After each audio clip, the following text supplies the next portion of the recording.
Hello, my name is Nathaniel Jackson, and I am demonstrating my Lab 6 program for CSE 130. This is an algorithm that searches through a file list and returns the output if it is detected. Basically detecting if if a word is in a file list. Okay.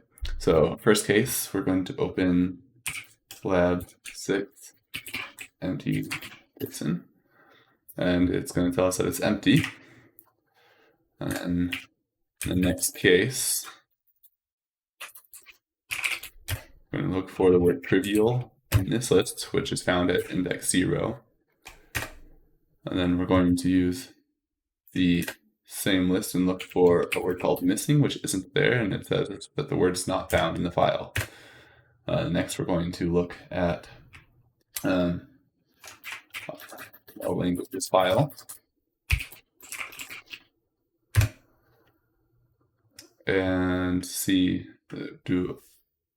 then we're going to look for C++, which is found at index 2. And then we're going to look in the same file for the word Lisp, which is not going to be found. Now we're going to look at the big list in countries.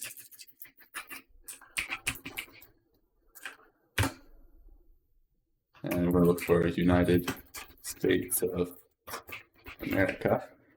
And it is found at index 186. And then if we just try to look for United States, we will get that it's not found. Probably not the best voiceover I've done, but there's some demonstration with my code going case by case.